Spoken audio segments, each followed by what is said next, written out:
Hello and welcome back. Right, it's been a good few weeks since I did a video, so I'm going to go a little bit all out today. I've been concentrating on the bass monosynth and doing some quite focused tutorials. But I've been inspired recently by a visit I paid to a studio, made some good friends a few weeks ago. So like I said, back in a bigger case again today because I wanted to produce more of a whole track and just show really what's possible rather than just creating some endless percussion-based non-melodic tracks. This is going to be pretty much a full track controlled by the Sinfonion. So on bass duties, we've got the A-111-6 voice, which is really, really good. Chainsaw's doing a super saw through both sides of the stereo dipole with some effects on Mimeophon. And then down here, we have our effects chain where BIA is normally this bass monosynth here, but I'm just using this for effects going through some rather large reverb here, if you can see the settings. And then just to finish things off, we've got PAMS New Workout just doing clock and reset. I've had so many requests to show how I use clock and reset on PAMS New Workout. I keep promising to do it. Today, I'm just going to use it. As soon as I've done this, I will create a quick video on how this is doing the clock and reset because it is very simple, but it's not obvious how PAMS does reset. So I'll put that out there because I've had there's been so many people in the comments. I think I must have counted about 10 or 15 people that have asked me over the past few months since I've started doing it. So definitely will put that out next. So let's get into the demo. If you like the content as you're listening to it, if you think, yeah, that's really, really good, give me a thumbs up. If you're new to the channel, feel free to subscribe. There's a lot of content similar to this and also more focused on the bass monosynth here. So if you're quite new to Modular, do check out my back catalogue because I've been on a journey over the past couple of years, probably 2 to 3 years now. Learned from scratch when there wasn't much content out there. And this channel is all about giving back to the community and just showing where I've come from basically unable to produce much music at all, just a Mother 32 and a DFAM and a little bit of Ableton to having a nice modular setup. So let's get into the patch and then we'll go through a bit of a breakdown afterwards.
Okay, that was fun. A little bit contrived. Kind of made sure that I didn't go too long on that one. Hopefully not. Let me know in the comments if you think that's about the right length. If not, I'll cut it back a little bit. But yeah, hope you get a bit of an idea of just how a system of only this size can kind of produce you pretty much a track. I mean, just a little bit of working on that, I can probably make it into a bit more of a performance. So let's just go through a quick rundown of what's going on here. So like I said, if you like that and you like this content, please click the like button. It does mean a lot. I haven't put anything out recently, so I could do with a little bit more of a push on the algorithm. But like I said, I've got a few new modules that I'm going to do some work on, and my next one will be on the PAMS. So look forward to that. Okay, so what have we got going on here? I'm not going to go through this in too much detail because it will probably take too long. In fact, this is probably one that I will produce a long format video on. Now, I've had a few people ask me if I have a Patreon, and I don't. The reason I don't have one is because, you know, it's not something that I've ever thought that people would be willing to pay a little bit for. So in order to do that, I probably need to put out some decent content. So I'll go through a quick rundown to just keep this video fairly short, but I'm thinking about doing maybe an hour-long full breakdown of this on a voice-by-voice basis, because it is quite complicated. But when you think about it, it's not. Well, I don't think it is anyway. So let's have a run through this. So let's just turn the clock back on. So as you can see, clock here on channel 2. And then when we stop it, as soon as we start it, reset's coming on 1. And that's resetting, making sure all the sequencers are in sync, resetting gate sequencers here. This thing auto resets itself by the looks of it.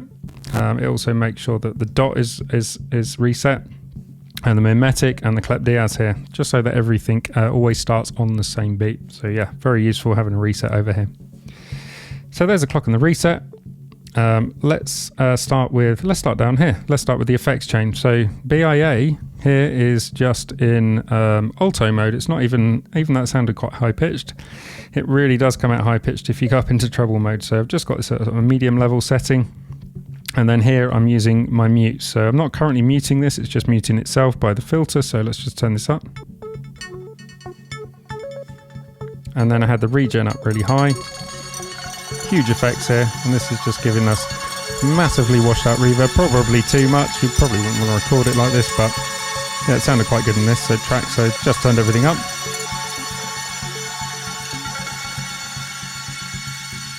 So let's mute that, turn that down, and then just do a quick demo of what chainsaw's doing here. So the chainsaw is being sequenced on one side of the dipole, so it's stereo out. One side is going into this side, one side's going into that. We've got low pass, we've got a band pass, 2 different gate sequences going on here. Again, I've done videos on this before, but if you're interested, this is where I'm going to go quite deep into it if I go into a long format video. So let's get the chainsaw fired up. So the chainsaw is very, very much filtered at the moment. So the band pass you can barely hear because we're right down here, and the low pass is super filtered. So let's just turn this up so we get a bit of the low pass on the left side here. Now, if you're listening on headphones, you can probably hear that the left side is just panned off to the left a bit as that comes in. You can hear the gate sequence here is probably on track 1, I think, and then the other side here is on track 2. These are different lengths. We've got some different settings here to just create some movement around the beat. And as we bring in, you'll probably hear just on the right-hand side, here comes the band pass side of it. Put that with a kick. Sounds good. And then our bass line, I'll leave that going. Actually, no, let's just turn that down a minute, just so we can hear the bass line. So I'll mute that. Nothing complicated going on with the bass line, just dead simple. Right on, let's just maybe make that a little bit longer.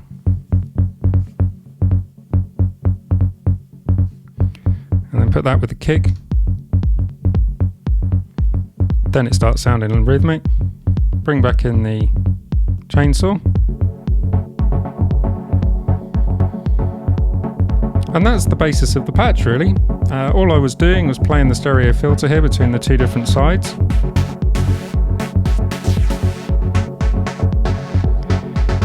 And then also playing here. So if we bring this channel back in,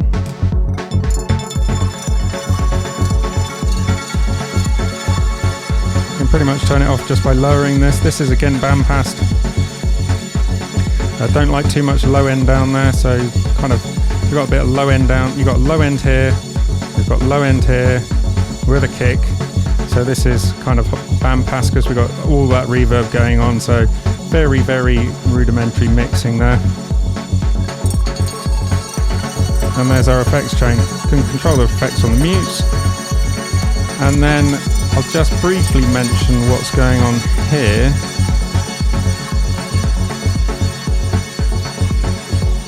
Now, this mute is controlling the ARP, and the ARP is running this. So if we mute this, the ARP stops.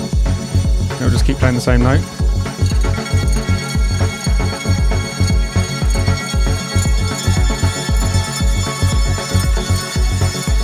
And then this is controlling song mode here. So at the moment we're just playing the A chord. But if we unmute this, it will kick the clock off and we'll go into song mode. And all we've got here is very simple pop kind of thing with two A minor chords, I think an F minor and F major and a D minor.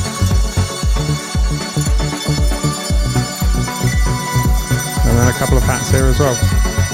And that's it. That's all I'm doing. Playing the filter, and controlling things with these mutes.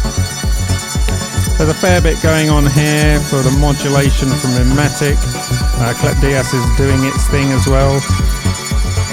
The reason, let's turn this off, and this off. Now this effects chain is a little bit more complicated than I've suggested. The Javelin is doing its thing because it has this amazing accent. You might see this envelope moving across here as well. There's an accent coming from over here, so it's really moving that envelope. That's why I really, really like the Javelin. You can move its envelope, you can use its envelope. Great little module. Shame they don't make it anymore. That's why I have two of them. One is down here.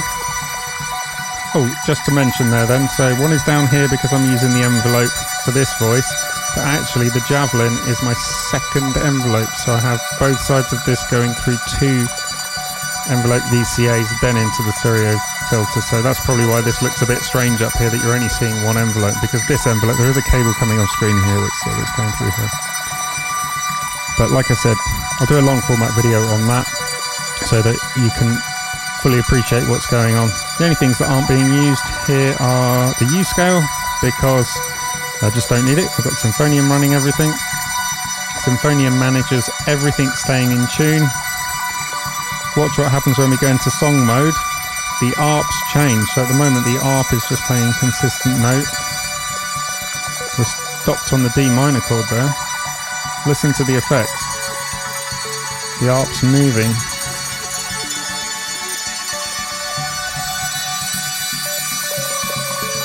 That's why I love this thing.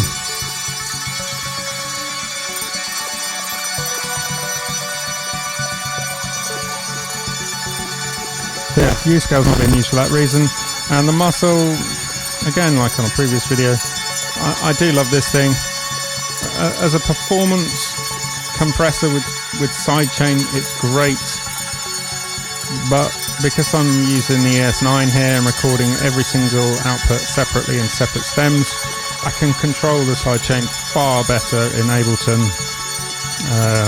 The bass is sidechained against the kick, and the ARPs are sidechained against the kick as well. Not much, just to give a little bit of pumping feeling. And the only other thing that's happening in Ableton, because I can, is a bit of EQ. So you've got to control the bass line and the kick and make sure that they don't compete with each other.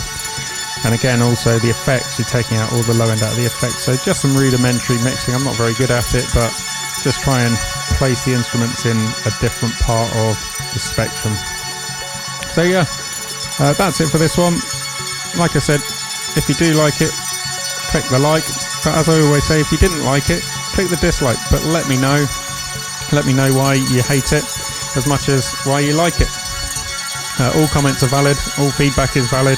Don't hold it against anybody. So yeah, hope you enjoyed it. I'm just going to play this one out for a minute or two, and I'll see you in the next one.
I never actually explained this part of the track, but I came about it by accident, so there's a little bonus here, which I will go into in the long format video. I'm using tuning mode, and it just takes everything away, and I ended up this really nice, deep saw, and then throw some super effects over the top of that, and this happens. Check this out.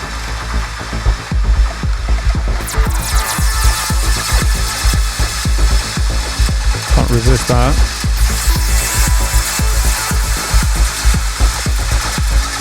Again, another reason this filter is almost as amazing as this envelope VCA. And another reason I have two of those. Never have enough filters.